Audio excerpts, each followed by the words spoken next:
नमस्कार मित्रांनो, या पवित्र भूमीत जिथे सूर्यकिरणांमध्ये देवत्व वास करत होते, जिथे प्रत्येक श्वासात मंत्रांचे नाद घुमत होते, अशा त्या प्राचीन काळात घडलेली ही कथा आहे. ही केवळ रथसप्तमीची कथा नाही, तर जीवन कसं जगावं, दुःखातून आनंद कसा शोधावा आणि भक्तीने आयुष्य कसं उजळून निघतं हे शिकवणारी दिव्य अनुभूती आहे. सूर्यदेवांची कृपा, ऋषींचे तप, वनातील शांतता, नद्यांचा कलकलाट आणि मंदिरातील दीपांची उजळणी, या सगळ्यांतून जन्मलेली ही कथा तुमच्या अंतःकरणाला स्पर्श करेल. मन शांत होईल, डोळे पाणावतील आणि आत्मा भक्तीने भरून येईल. ही कथा ऐकताना काळ थांबेल आणि तुम्ही त्या युगात पोहोचाल. चला तर मग आता ही पवित्र कथा सुरू करूया. चॅनलला आत्ताच सबस्क्राईब करा आणि खाली तुमचा भक्तिभावाने प्रतिसाद नक्की लिहा. प्राचीन काळी आर्यावर्ताच्या मध्यभागी विस्तीर्ण अशी घनदाट वने होती, जिथे उंच उंच वृक्ष सूर्यकिरणांना स्पर्श करत होते आणि त्या वृक्षांच्या सावलीत ऋषींचे आश्रम वसलेले होते. अशाच एका पवित्र प्रदेशातून मंदाकिनी नावाची निर्मळ नदी वाहत होती, जिच्या काठावर तपस्वी ऋषी आपली साधना करत असत आणि सकाळ संध्याकाळ मंत्रोच्चारांनी वातावरण पवित्र करत असत. त्या काळी लोकांचे जीवन निसर्गाशी एकरूप होते. सूर्य उगवला की दिवस सुरू होत असे आणि सूर्य मावळला की दीप प्रज्वलनाने रात्रीचे स्वागत होत असे. या भूमीत सूर्यदेवांना सर्वश्रेष्ठ मानले जाई, कारण तेच जीवनदाते होते, अन्नदाते होते आणि काळाचे साक्षीदार होते. प्रत्येक घरात सकाळी उषःकाल होताच सूर्यनमस्कार केला जात असे. पाण्यात उभे राहून सूर्याला अर्घ्य अर्पण केले जाई आणि मनोमन कृतज्ञता व्यक्त केली जाई. अशाच एका वर्षी माघ महिन्याची सप्तमी तिथे उगवली, ज्या दिवशी आकाशात एक वेगळीच तेजस्वी कांती होती. पक्षीही जणू काही विशेष आनंदात किलबिल करत होते आणि निसर्गात एक अद्भुत शांतता पसरली होती. त्या दिवशी सूर्यदेव आपल्या सप्त अश्वांच्या रथावर आरूढ होऊन पृथ्वीवर विशेष कृपादृष्टी टाकतात असे ऋषी सांगत असत आणि म्हणूनच या दिवशी रथसप्तमीचे महत्त्व अनन्यसाधारण मानले जाई. त्या प्रदेशात देवदत्त नावाचा एक तरुण राजपुत्र राहत होता, जो लहानपणापासूनच सूर्यभक्त होता. परंतु आयुष्यातील काही कठोर अनुभवांमुळे त्याच्या मनात दुःखाची छाया दाटली होती. राजवाड्यात वैभव होते, पण मनात समाधान नव्हते. सभोवती लोक होते, पण अंतःकरण एकटे होते. देवदत्त अनेकदा राजवाड्याच्या मागील वनात जाऊन नदीकाठी बसत असे आणि वाहत्या पाण्याकडे पाहत स्वतःच्या प्रश्नांची उत्तरे शोधत असे. त्याला वाटत असे की देव असूनही दुःख का संपत नाही, भक्ती असूनही मन शांत का होत नाही. अशाच एका पहाटे तो नदीकाठी बसलेला असताना आकाशात लालसर केशरी प्रकाश पसरू लागला आणि सूर्य उगवण्याची वेळ झाली. त्या क्षणी आश्रमातून एक वृद्ध ऋषी तेथे आले, ज्यांचे मुख तेजस्वी होते आणि डोळ्यांत अपार करुणा होती. त्यांनी देवदत्ताकडे पाहून मंद स्मित केले आणि म्हणाले की आजचा दिवस सामान्य नाही, आज रथसप्तमी आहे. आज सूर्यदेव स्वतः भक्तांच्या जीवनात परिवर्तन घडवण्यासाठी फिरत आहेत. देवदत्ताने नम्रपणे चरणस्पर्श केला आणि आपले दुःख व्यक्त केले. ऋषींनी त्याला सांगितले की सूर्यदेवांची पूजा केवळ विधी म्हणून नाही, तर अंतःकरण शुद्ध करण्यासाठी केली पाहिजे, कारण जेव्हा मन निर्मळ होते तेव्हाच देवाची कृपा पूर्णपणे उतरते. ऋषींनी त्याला सांगितले की आजच्या दिवशी नदी स्नान, उपवास, सूर्यनमस्कार आणि दान केल्याने आयुष्यातील अंधकार दूर होतो. त्या शब्दांनी देवदत्ताच्या मनात एक नवी आशा निर्माण झाली.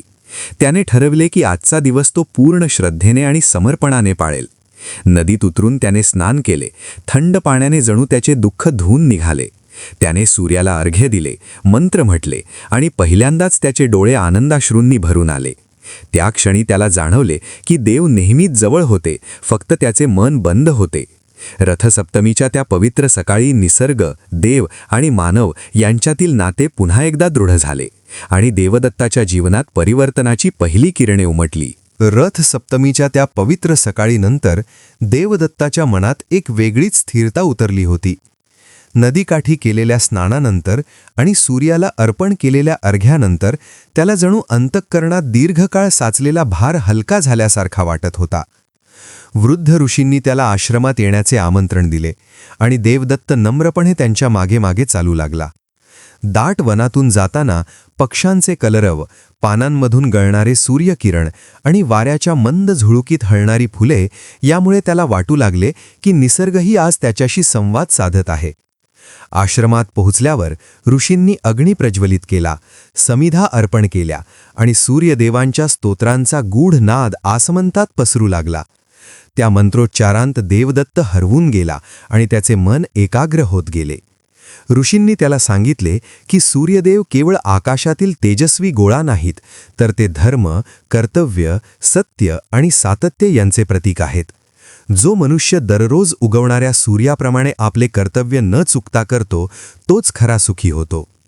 देवदत्ताने ऐकताना डोळे मिटले आणि त्याच्या मनात राजवाड्यातील दिवस आठवू लागले, जिथे तो अनेकदा कर्तव्यापासून पळ काढत असे, दुःखाला कारण देवावर ढकलत असे आणि स्वतःच्या जबाबदाऱ्यांकडे दुर्लक्ष करत असे. ऋषींनी पुढे सांगितले की रथ सप्तमीच्या दिवशी केलेली साधना केवळ त्या दिवसापुरती मर्यादित नसावी, तर ती जीवनभराची दिशा ठरवणारी असावी. कारण सूर्यदेव त्या दिवशी भक्ताला एक संधी देतात, स्वतःकडे पाहण्याची, स्वतःला सुधारण्याची आणि नव्याने सुरू करण्याची. आश्रमात त्या दिवशी अनेक साधू, तपस्वी आणि गृहस्थ जमले होते. कोणी नदीत स्नान करून आले होते, कोणी उपवासाचे व्रत घेतले होते, तर कोणी सूर्यरथाची प्रतिकात्मक पूजा करत होते. एका बाजूला वृद्ध स्त्रिया गूढ कथा सांगत होत्या, ज्यात सूर्यदेवांनी अंधारात अडकलेल्या मानवांना प्रकाश दाखवला होता, तर दुसऱ्या बाजूला लहान मुले फुलांनी सूर्यरथ सजवत होती आणि त्यांच्या चेहऱ्यावर निरागस आनंद झळकत होता. देवदत्त हे सगळे पाहत होता आणि त्याला जाणवले की भक्ती ही एकट्याची नसते, ती सामूहिक असते, लोकांना एकत्र आणणारी असते आणि दुःखाला वाट करून देणारी असते. ऋषींनी देवदत्ताला सांगितले की संध्याकाळी राजवाड्यात परतून त्याने प्रजेकरिता विशेष दानधर्म करावा, गरिबांना अन्न द्यावे आणि सूर्यदेवांचे नाव घेऊन आपल्या अंतःकरणातील अहंकार अर्पण करावा. सूर्य मावळतीकडे झुकू लागला तसे आकाशात केशरी आणि तांबूस रंग पसरले. आश्रमात दीप लावले गेले आणि वातावरणात एक गूढ शांतता उतरली. देवदत्ताने ऋषींना प्रणाम केला आणि मनात एक दृढ संकल्प घेऊन राजवाड्याकडे प्रस्थान केले. बैलगाडीत बसताना त्याला वाटत होते की आज सकाळी जो तो राजपुत्र होता, तो आता राहिलेला नाही. त्याच्या मनात एक नवा प्रकाश जागा झाला आहे. राजवाड्यात पोहोचताच त्याने दानशाळा उघडण्याची आज्ञा दिली. अन्न तयार झाले, रोग गोळा झाले आणि देवदत्त स्वतः हाताने अन्न वाढू लागला. गरिबांच्या डोळ्यात दिसणारा समाधानाचा भाव पाहून त्याच्या डोळ्यात पुन्हा एकदा अश्रू आले, पण यावेळी ते दुःखाचे नव्हते, ते कृतज्ञतेचे होते. त्या रात्री राजवाड्याच्या गच्चीवर उभा राहून त्याने आकाशाकडे पाहिले. तारे लुकलुकत होते आणि चंद्रप्रकाशातही त्याला सूर्यदेवांची उपस्थिती जाणवत होती. त्याने मनोमन प्रार्थना केली की हे सूर्यदेवा, मला दररोज तुमच्यासारखा नियमित, तेजस्वी आणि कर्तव्यनिष्ठ बनवा. त्या क्षणी त्याला जाणवले की आयुष्य आनंदी होण्यासाठी बाह्य गोष्टी बदलण्यापेक्षा अंतःकरण बदलणे अधिक आवश्यक असते आणि रथसप्तमीची खरी देणगी हीच आहे. त्या रात्री देवदत्ताला गाढ झोप लागली आणि त्या झोपेत त्याला एक विलक्षण स्वप्न पडले. जणू तो राजवाड्यात नसून एका अनोळखी पण अतिशय पवित्र स्थानी उभा आहे. चारही बाजूंनी सुवर्ण प्रकाश पसरलेला आहे आणि त्या प्रकाशातून सप्त अश्वांचा दिव्य रथ हळूहळू पुढे येत आहे. रथावर तेजस्वी किरणांनी वेढलेले सूर्यदेव विराजमान होते. त्यांच्या मुखावर करुणा होती आणि नेत्रांत अनंत विश्व सामावलेले होते. देवदत्त भयभीत झाला नाही, उलट त्याचे मन शांत झाले आणि तो आपोआपच भूमीवर लोटांगण घालू लागला. सूर्यदेवांनी त्याच्याकडे पाहून सांगितले की भक्ती म्हणजे मागणे नव्हे, तर स्वीकारणे आहे. जी मिळाले आहे त्यात समाधान शोधणे आणि जे दिले आहे ते कर्तव्याने पार पाडणे, हेच खरे तप आहे. देवदत्ताने अश्रूंनी भरलेल्या डोळ्यांनी विचारले की मग दुःख काय येते, संकटे काय येतात? त्यावर सूर्यदेव हसले आणि म्हणाले की जसे आकाशात ढग येतात आणि जातात, तसेच जीवनात दुःख येते आणि निघून जाते. पण जो मनुष्य ढगांपलीकडील सूर्याला विसरत नाही, तो कधीच अंधारात हरवत नाही. त्या दिव्य वाणीने देवदत्ताचे अंतःकरण हलले आणि त्याला जाणवले की तो आजवर केवळ परिणाम पाहत होता, कारणांकडे दुर्लक्ष करत होता. स्वप्नातच सूर्यदेवांनी त्याला एका प्राचीन मंदिरात नेले, जिथे काळ्या दगडात कोरलेली सूर्यदेवांची मूर्ती होती. समोर अखंड दीप जळत होता आणि भोवती वेदपाठी ऋषी मंत्रोच्चार करत होते. सूर्यदेवांनी सांगितले की या मंदिरात येणारा प्रत्येक भक्त आपल्या कर्मांचा आरसा पाहतो. जो प्रामाणिक असतो त्याला शांती मिळते आणि जो दांभिक असतो त्याला अस्वस्थता. देवदत्ताने त्या मूर्तीसमोर उभे राहून स्वतःच्या आयुष्याचा विचार केला. बालपणापासून आत्तापर्यंतचे क्षण डोळ्यांसमोर उभे राहिले.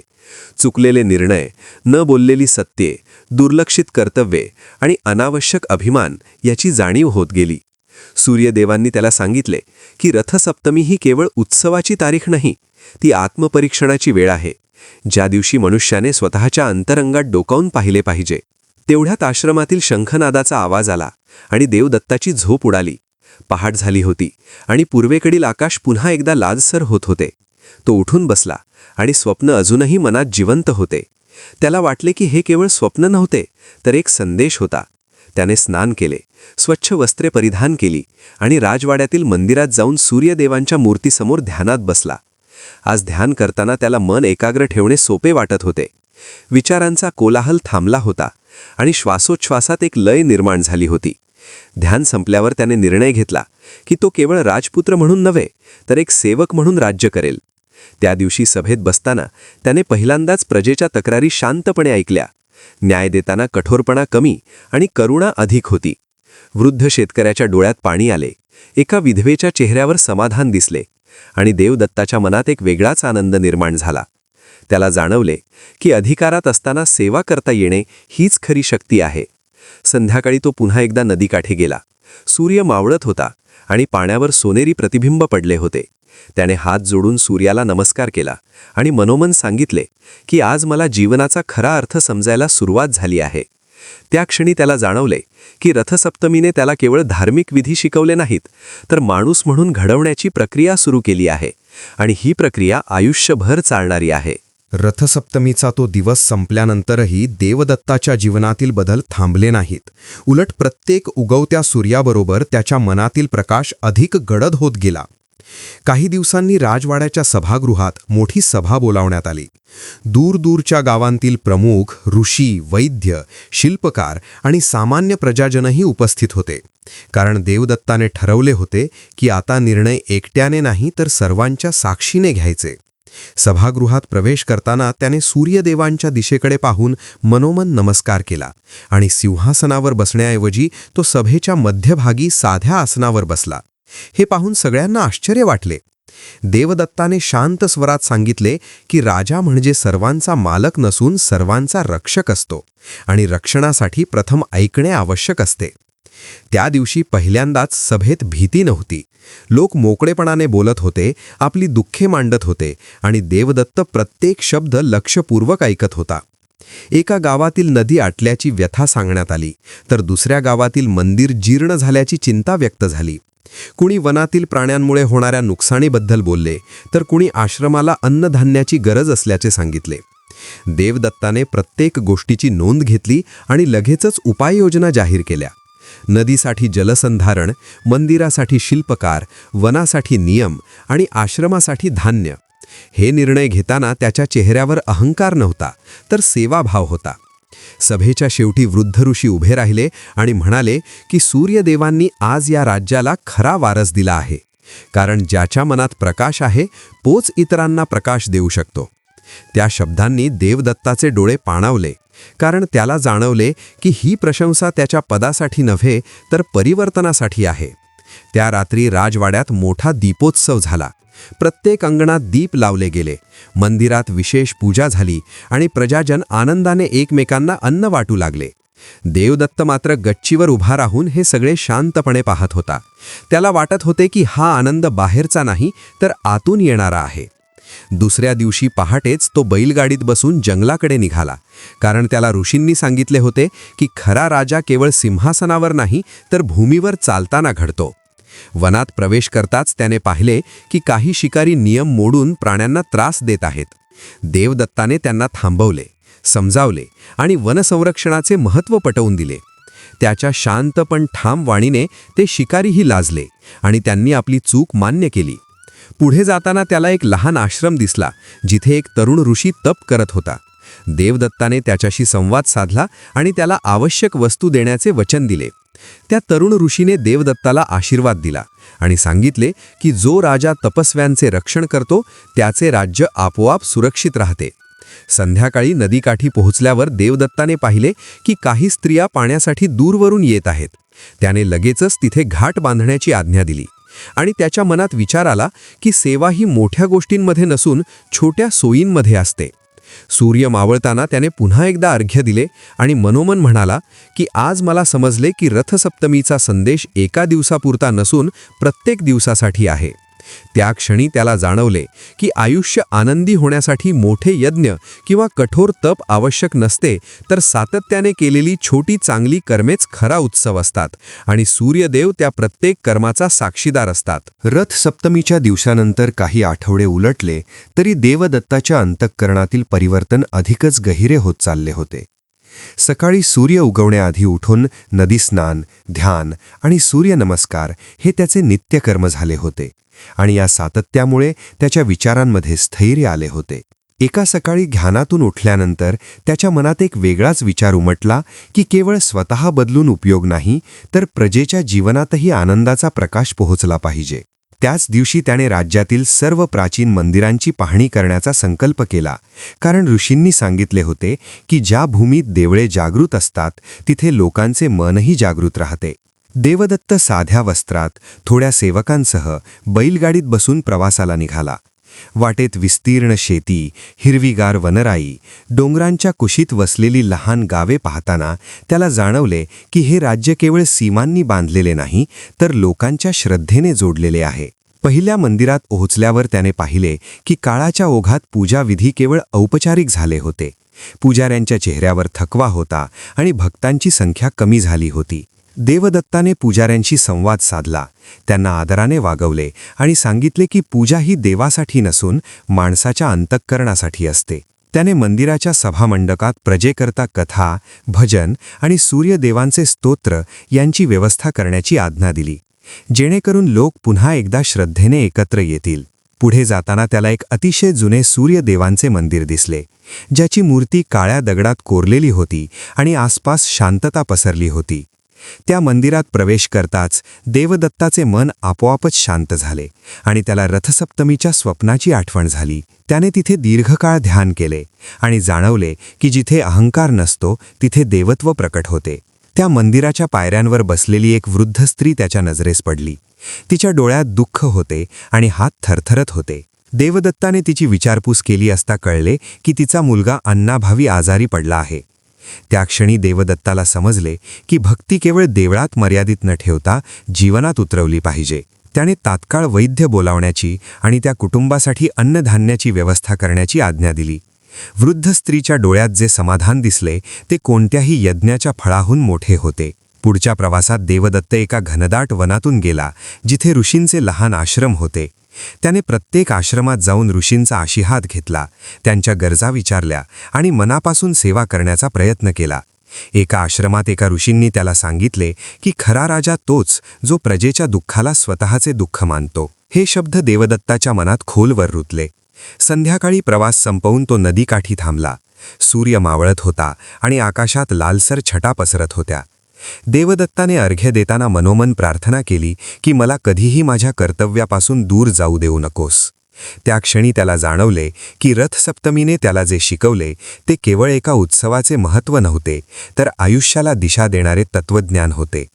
त्या रात्री तंबूत विश्रांती घेताना त्याच्या मनात विचार आला की आनंद हा साठवून ठेवण्याची गोष्ट नाही, तर वाटून देण्याची आहे आणि जितका तो वाटला जातो तितका तो वाढतो. त्या जाणीवेने देवदत्ताच्या चेहऱ्यावर समाधानाचे स्मित उमटले आणि त्याला खात्री वाटली की सूर्यदेवांच्या कृपेने त्याचा मार्ग योग्य दिशेने चालला आहे. प्रवासातून परतल्यानंतर देवदत्ताच्या जीवनात एक नवा अध्याय सुरू झाला, कारण त्याने ठरवले होते की आता प्रत्येक निर्णय धर्माच्या आणि करुणेच्या प्रकाशात घ्यायचा. राजवाड्यातील दिनचर्या बदलली. पहाटे आश्रमातील घंटानादासोबत तो उठू लागला. सूर्यनमस्कारानंतर तो गुरुजनांना भेटत असे आणि त्यांच्या मार्गदर्शनाने दिवसाची दिशा ठरवत असे. एके दिवशी राज्याच्या सीमेजवळील एका गावातून बातमी आली की दीर्घकाळ पडलेला दुष्काळ प्रजेचे जीवन उद्ध्वस्त करत आहे. शेतं कोरडी पडली आहेत, गुरे अशक्त झाली आहेत आणि लोकांच्या चेहऱ्यावर निराशेची छाया दाटली आहे. देवदत्ताने विलंब न करता त्या गावाकडे जाण्याचा निर्णय घेतला. राजवाड्याचं ऐश्वर्य सोडून तो साध्या वस्त्रात थोड्या सेवकांसह बैलगाडीत बसून निघाला. गावात पोहोचताच त्याने पाहिले की जमिनीला भेगा पडल्या आहेत, विहिरी कोरड्या आहेत आणि लोक देवळात बसून आक्रोश करत आहेत. देवदत्ताने सर्वांना एकत्र बोलावले आणि सांगितले की सूर्यदेव केवळ परीक्षा घेत नाहीत तर मार्गही दाखवतात. गरज आहे ती एकत्र येऊन प्रयत्न करण्याची. त्याने गावातील वृद्धांना, तरुणांना आणि स्त्रियांना कामांचे विभाजन करून दिले. कुणी नदीकाठावर बंधारे बांधायला सुरुवात केली, कुणी विहिरी खोल करण्याचे काम हाती घेतले, तर कुणी देवळात अखंड दीप प्रज्वलित करून सूर्यदेवांची उपासना सुरू केली. देवदत्त स्वतःही त्या कामात सहभागी झाला. माती उचलली, दगड रचले आणि घामाने भिजला. हे पाहून गावकऱ्यांच्या मनात नवी उमेद जागी झाली. काही दिवसांच्या अथक प्रयत्नांनंतर आकाशात ढग दाटू लागले. वाऱ्याची दिशा बदलली आणि पहिल्या पावसाच्या थेंबांनी कोरड्या जमिनीला स्पर्श केला. लोकांच्या डोळ्यात आनंदाश्रू आले आणि त्यांनी सूर्यदेवांचे नाव घेतले. देवदत्त त्या क्षणी नदीकाठी उभा राहून त्या पावसाकडे पाहत होता आणि त्याला जाणवले की जीवनातही काही क्षण असेच असतात जे काळाच्या पलीकडे जाऊन आपल्याला मार्ग दाखवतात. त्या जाणीवेने त्याच्या अंतःकरणात एक शांतता पसरली आणि त्याला खात्री वाटली की आयुष्य आनंदी होण्यासाठी केवळ बाह्य सुखांची गरज नसते, तर अंतःकरणात स्थिर झालेला धर्मच खरा आधार असतो. काळ पुढे सरकत होता आणि देवदत्ताच्या राज्यात शांती, समृद्धी आणि धर्म यांचा संगम अधिकच दृढ होत चालला होता. परंतु जीवनातील खरी परीक्षा सुखात नव्हे तर संकटात असते हे त्याला लवकरच अनुभवायला मिळाले. एका सकाळी सीमा भागातून संदेश आला की पर्वतरांगांच्या पलीकडील एका शक्तिशाली राजाने राज्यावर स्वारी करण्याची तयारी सुरू केली आहे. त्याच्या सैन्याची हालचाल वाढली आहे आणि गावोगावी भीतीचे वातावरण पसरले आहे. सभागृहात सल्लागार जमले. काहींनी युद्धाची तयारी करण्याचा आग्रह धरला, तर काहींनी सुरक्षिततेसाठी किल्ल्यांचे दरवाजे बंद करण्याचा सल्ला दिला. देवदत्त शांतपणे सर्वांचे बोलणे ऐकत होता. त्याच्या चेहऱ्यावर घाई किंवा भीती नव्हती, कारण त्याच्या मनात रथसप्तमीच्या दिवशी मिळालेली शिकवण खोलवर रुजलेली होती. त्याने सांगितले की युद्ध हे शेवटचे साधन असते. आधी धर्माचा आणि संवादाचा मार्ग तपासला पाहिजे. त्याने काही अनुभवी दूत निवडले आणि त्यांना समोरच्या राजाकडे पाठवले. त्यांच्या हातात शांतीचा संदेश आणि सूर्यदेवांच्या नावाने दिलेला सत्याचा शब्द होता. दरम्यान देवदत्ताने राज्यातील लोकांना धीर दिला. मंदिरात सामूहिक प्रार्थना सुरू केल्या, आश्रमांमध्ये यज्ञ झाले आणि नदीकाठी दीपदान झाले. या सगळ्यात लोकांच्या मनातील भीती कमी होत गेली. देवदत्त स्वतः प्रत्येक विधीत सहभागी होत होता, लोकांमध्ये मिसळत होता आणि त्यांना सांगत होता की संकटातही सूर्य उगवतोच, अंधार कायमचा नसतो. काही दिवसांनी दूत परत आले आणि त्यांनी सांगितले की समोरचा राजा केवळ लोभाने नव्हे तर चुकीच्या सल्ल्यांमुळे आक्रमणाचा विचार करत होता. पण देवदत्ताच्या संदेशाने आणि त्याच्या राज्यातील धर्मनिष्ठतेच्या कथा ऐकून त्याचे मन बदलले आहे. तो भेटीसाठी स्वतः येण्यास तयार झाला आहे. हे ऐकून सभागृहात आश्चर्याची लाट उसळली. ठरलेल्या दिवशी तो राजा आपल्या थोड्या मोजक्या सेवकांसह आला. देवदत्ताने त्याचे स्वागत सन्मानाने केले. कोणताही अहंकार न दाखवता त्याला राजवाड्यातील मंदिरात नेले, जिथे सूर्यदेवांची प्राचीन मूर्ती विराजमान होती. त्या मूर्तीसमोर उभे राहून देवदत्ताने सांगितले की सत्ता ही क्षणभंगूर आहे, पण धर्म शाश्वत आहे. जो राजा लोकांच्या हृदयावर राज्य करतो तोच खरा विजयी असतो. समोरच्या राजाच्या डोळ्यात पश्चाताप दिसू लागला. त्याने आपल्या चुका मान्य केल्या आणि दोन्ही राज्यांमध्ये मैत्रीचा करार झाला. त्या दिवशी राजवाड्यात मोठा उत्सव झाला नाही. कोणताही दिखावा नव्हता, पण अंतःकरणातील समाधान अपार होते. देवदत्त त्या संध्याकाळी एकटाच नदीकाठी गेला. सूर्य मावळत होता आणि पाण्यावर लालसर किरण पडत होते. त्याने हात जोडून प्रार्थना केली की मला कधीही विजयाचा गर्व येऊ देऊ नकोस. त्याला जाणवले की खरी ताकद शस्त्रात नसून संयमात असते. त्या रात्री आश्रमातून शंखनाद झाला. ऋषींनी आशीर्वाद दिले आणि प्रजेने दीप लावून आनंद साजरा केला. देवदत्त मात्र आपल्या कक्षात बसून विचार करत होता की जर त्या दिवशी रथसप्तमीच्या दिवशी त्याने अंतर्मुख होण्याचे धाडस केले नसते तर आज कदाचित हा निर्णय वेगळा असता. त्याला उमगले की देवाच्या कृपेने माणसाला दिशा मिळते, पण त्या दिशेवर चालायचे की नाही हे आपल्या हातात असते. पुढच्या दिवशी त्याने सभेत जाहीर केले की दोन्ही राज्यांतील लोक एकमेकांच्या यात्रांना, देवळांना आणि आश्रमांना मुक्तपणे भेट देऊ शकतील, कारण धर्म सीमांनी बांधला जात नाही. लोकांच्या चेहऱ्यावर आनंद पसरला आणि देवदत्ताच्या नावाबरोबर सूर्यदेवांचे नावही श्रद्धेने घेतले जाऊ लागले. त्या क्षणी त्याच्या मनात एकच भावना होती की आयुष्य आनंदी होण्यासाठी दुसऱ्याला जिंकण्याची गरज नसते, तर स्वतःवर विजय मिळवणे हाच खरा उत्सव आहे. आणि रथसप्तमीचा संदेश याहून वेगळा काय असू शकतो? मैत्रीच्या करारानंतर राज्यात एक नवे पर्व सुरू झाले. कारण दोन भिन्न प्रदेशातील लोकांचे विचार, श्रद्धा आणि परंपरा एकमेकांशी मिसळू लागल्या आणि या संगमातून एक व्यापक धर्मभावना जन्माला आली. देवदत्ताने ठरवले की या ऐक्याला केवळ राजकीय स्वरूप न देता धार्मिक आणि सांस्कृतिक अधिष्ठान द्यावे. म्हणून त्याने नदीच्या काठावर एक भव्य पण साधेपणाने नटलेला सूर्यदेवांचा महोत्सव आयोजित केला. त्या दिवशी पहाटेपासूनच नदीकाठी गर्दी जमली. ऋषी मंत्रोच्चार करत होते, स्त्रिया सुवासिक फुलांनी घाट सजवत होत्या, तर तरुण नदीत स्नान करून शिस्तीत उभे राहून सूर्यनमस्कार करत होते. देवदत्त साध्या वस्त्रात लोकांमध्ये मिसळला. कुठेही राजा असल्याचा बडेजाव न करता तो प्रत्येकाशी संवाद साधत होता. कुणाच्या हातात फुले देत होता, कुणाच्या डोक्यावर प्रेमाने हात ठेवत होता. सूर्य उगवताच अखंड शंखनाद झाला. आकाशात केशरी प्रकाश पसरला आणि त्या क्षणी सगळ्यांना एकाच भावनेने व्यापून टाकले, जणू सूर्यदेव स्वतः त्या सोहळ्यात उपस्थित आहेत. देवदत्ताने नदीत उतरून अर्घ्य अर्पण केले आणि मनोमन प्रार्थना केली की या प्रकाशात कोणाचाही अंधार राहू नये. महोत्सवात दोन्ही राज्यांतील ऋषींनी आपापल्या कथा सांगितल्या, ज्यात सूर्यदेवांनी मानवाला कष्ट, सातत्य आणि धर्माचे महत्त्व कसे शिकवले याचे वर्णन होते. या कथा ऐकताना लोकांच्या डोळ्यात श्रद्धा आणि कृतज्ञता दाटून आली. एका वृद्ध ऋषींनी सांगितलेली कथा विशेष प्रभावी ठरली, ज्यात एका अहंकारी राजाने सूर्यदेवांचा अपमान केल्यामुळे त्याचे राज्य अधःपाताला गेले आणि नंतर पश्चात्तापाने व भक्तीने त्याला पुन्हा उभारी मिळाली.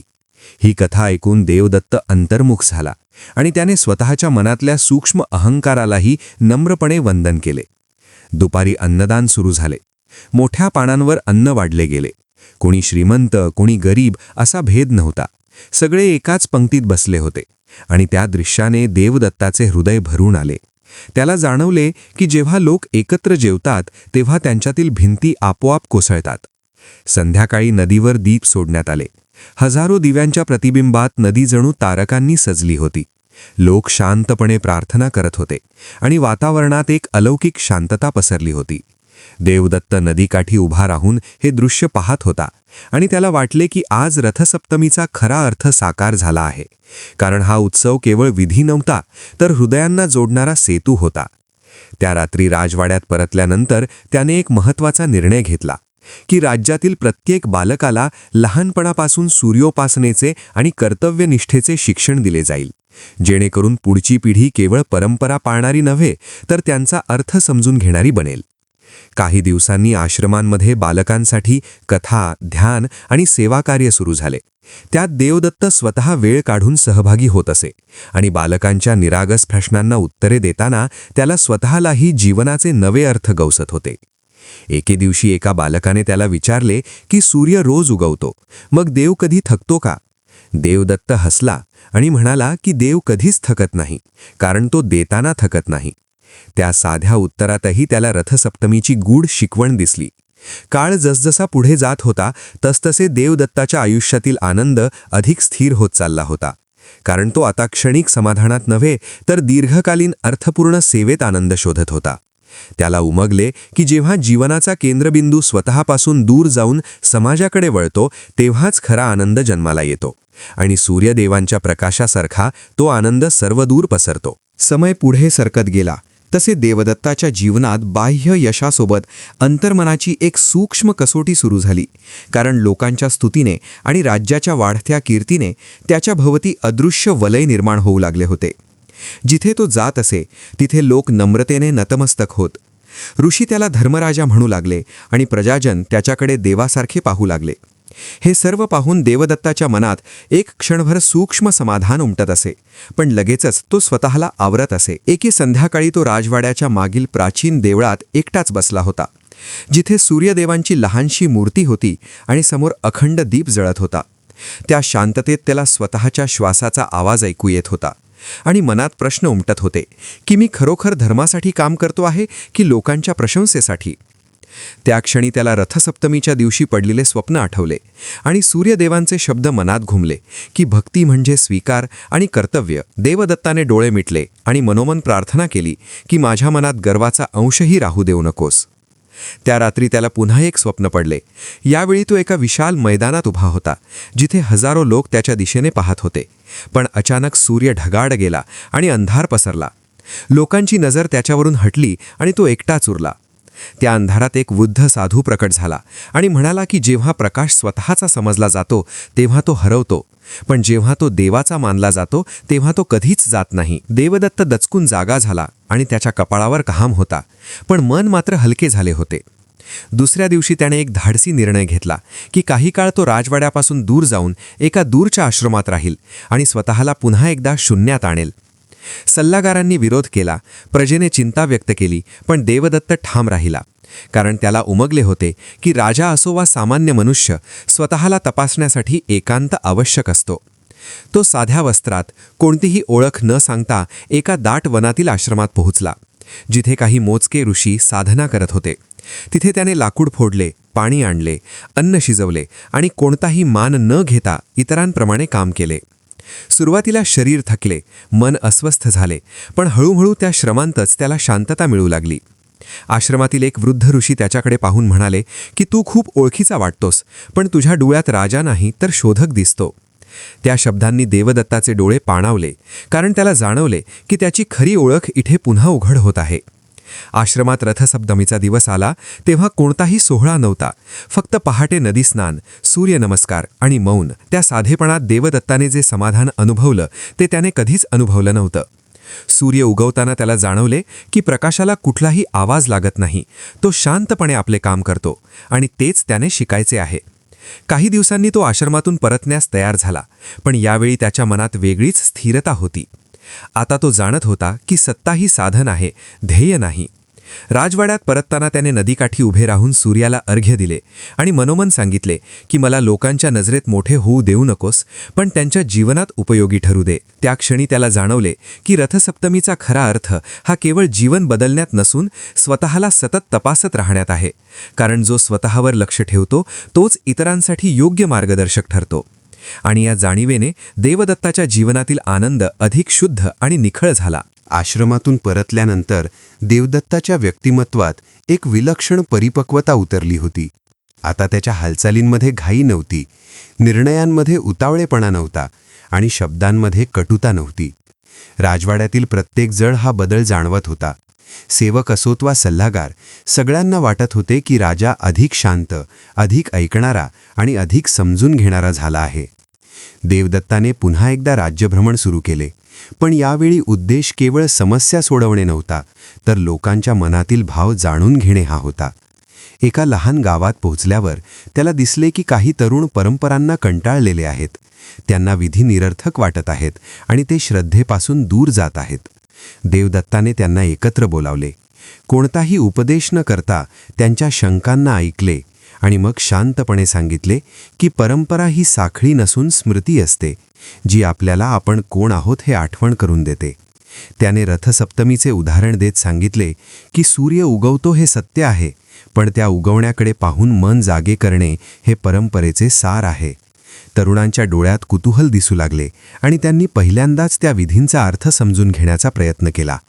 पुढे प्रवासात देवदत्त एका डोंगराळ भागात गेला, जिथे प्राचीन गुहा आणि साधकांचे निवास होते. तिथे त्याने दीर्घ ध्यान केले आणि जाणवले की शांतता ही शोधायची गोष्ट नसून स्वीकारायची अवस्था आहे. त्या ध्यानातून उठल्यानंतर त्याने ठरवले की राज्यात केवळ बाह्य समृद्धी नव्हे, तर अंतःकरणाची समृद्धीही वाढवायची आहे. त्यासाठी त्याने आश्रम, मंदिरे आणि गुरुकुल यांना अधिक स्वातंत्र्य दिले, जेणेकरून ते लोकांना केवळ विधी नव्हे तर जीवनमूल्य शिकवतील. काही काळातच राज्यात बदल दिसू लागला. लोक एकमेकांशी अधिक सहकार्य करू लागले. मतभेद असूनही द्वेष कमी झाला आणि संवाद वाढला. देवदत्त मात्र या सगळ्याचे श्रेय स्वतःकडे घेत नव्हता. तो नेहमी म्हणत असे की सूर्य उगवतो म्हणून दिवस होतो, आपण फक्त त्या प्रकाशात चालतो. एका वर्षानंतर पुन्हा रथसप्तमी आली, पण यावेळी देवदत्ताने कोणताही भव्य सोहळा ठेवला नाही. त्याने फक्त एक सामूहिक नदीस्नान, शांत सूर्यनमस्कार आणि मौन प्रार्थना ठेवली. लोकांनी सुरुवातीला आश्चर्य व्यक्त केले, पण त्या शांततेत त्यांना एक वेगळाच अनुभव आला. कोणताही गोंगाट नाही, कोणताही दिखावा नाही, फक्त उगवत्या सूर्याकडे पाहणारी हजारो शांत मने. देवदत्त त्या लोकांमध्येच उभा होता. कोणालाही तो राजा आहे हे वेगळे सांगण्याची गरज वाटत नव्हती. सूर्य वर आला तसा त्याच्या मनात एक गहिरा भाव दाटून आला की कदाचित हेच खरे यश आहे, लोकांच्या मध्ये असूनही वेगळा न वाटणे. त्या दिवशी त्याने एक महत्त्वाची घोषणा केली की राज्यातील प्रत्येक महत्त्वाचा निर्णय घेण्याआधी एक क्षण मौन पाळला जाईल, जेणेकरून निर्णय मनाच्या गोंगाटातून नव्हे तर अंतःकरणाच्या स्पष्टतेतून घडतील. ही घोषणा ऐकून लोकांना वाटले की हा केवळ नियम नाही तर जीवन पद्धती आहे. त्या रात्री देवदत्त एकटाच राजवाड्याच्या अंगणात बसला होता. आकाशात तारे चमकत होते आणि दूरवर मंदिरातील दीप दिसत होते. त्याने डोळे मिटून विचार केला की आज मला खरोखरच आनंद वाटतो आहे, कोणत्याही कारणाशिवाय. त्याला उमगले की जेव्हा मन अपेक्षांपासून मुक्त होते तेव्हाच आनंद स्थिर होतो. रथसप्तमीने त्याला जे दिले होते ते केवळ दिशा नव्हे तर अंतःकरणातील मोकळीक होती, आणि त्या मोकळीकपणातच त्याला आयुष्याचा खरा उत्सव सापडला होता. काळाच्या प्रवाहात देवदत्ताचे केस पांढरे होऊ लागले. चेहऱ्यावर अनुभवांच्या रेषा उमटल्या. पण डोळ्यांतील तेज मात्र अधिक निर्मळ झाले होते, कारण आतला संघर्ष शांत झाला होता. प्रजा आता त्याला केवळ राजा म्हणून नाही तर मार्गदर्शक म्हणून पाहू लागली होती. अनेक तरुण निर्णय घेण्यापूर्वी त्याच्याकडे येत, वृद्ध आपले अनुभव सांगत आणि स्त्रिया आपल्या घरातील सुखदुःख मोकळेपणाने मांडत. देवदत्त प्रत्येकाला ऐकत असे. सल्ला देताना स्वतःला केंद्रस्थानी न ठेवता धर्म आणि विवेक पुढे ठेवत असे. एके दिवशी आश्रमातील वृद्ध ऋषी राजवाड्यात आले आणि त्यांनी देवदत्ताला सांगितले की प्रत्येक प्रकाशाला मावळण्याची वेळ येते, पण जो प्रकाश इतरांच्या अंतःकरणात प्रज्वलित होतो तो कधीच विझत नाही. हे शब्द ऐकून देवदत्ता अंतर्मुख झाला आणि त्याला जाणवले की आता उत्तराधिकारी तयार करण्याची वेळ आली आहे. त्याने आपल्या पुत्राला आणि काही निवडक तरुणांना एकत्र बोलावले आणि त्यांना राजकारण, युद्ध किंवा संपत्तीबद्दल नाही तर सूर्यदेवांच्या तत्वांबद्दल शिकवू लागला. नियमितता, कर्तव्य, समता आणि निस्वार्थ सेवा यांचे महत्त्व सांगू लागला. त्याने स्पष्ट केले की राजा होणे म्हणजे अधिकार मिळवणे नाही तर जबाबदारी स्वीकारणे आहे. काही तरुणांना हे कठीण वाटले, पण देवदत्त शांतपणे सांगत राहिला की सोपे मार्ग क्षणिक सुख देतात, पण कठीण मार्ग दीर्घकालीन शांती देतात. त्याने आपल्या आयुष्यातील चुका, अहंकाराचे क्षण आणि त्यातून मिळालेले धडे प्रामाणिकपणे सांगितले. हे ऐकून तरुणांच्या मनात आदर अधिकच वाढला. दरम्यान राज्यात एक लहानसा पण महत्त्वाचा प्रसंग घडला. 2 गावांमध्ये पाण्याच्या वाटपावरून वाद निर्माण झाला आणि परिस्थिती तणावपूर्ण बनली.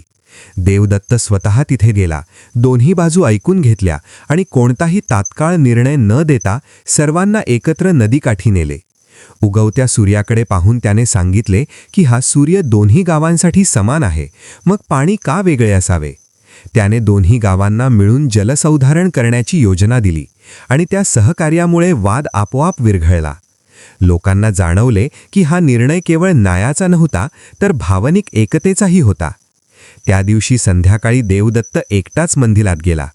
सूर्यदेवांच्या मूर्तीसमोर बसून त्याने मनोमन कृतज्ञता व्यक्त केली की मला आयुष्यभर शिकत राहण्याची संधी दिलीस.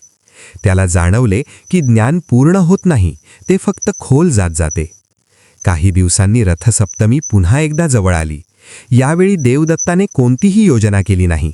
तो फक्त पहाटे नदीकाठी गेला, पाण्यात उभा राहून अर्घ्य अर्पण केले आणि डोळे मिटून उगवत्या सूर्याच्या उष्णतेला आपल्या त्वचेवर अनुभवले. त्या क्षणी त्याच्या मनात कोणताही विचार नव्हता, कोणतीही इच्छा नव्हती, फक्त अस्तित्वाची शांत जाणीव होती. त्याला वाटले की आयुष्यभर शोधलेला आनंद या क्षणात सामावला आहे.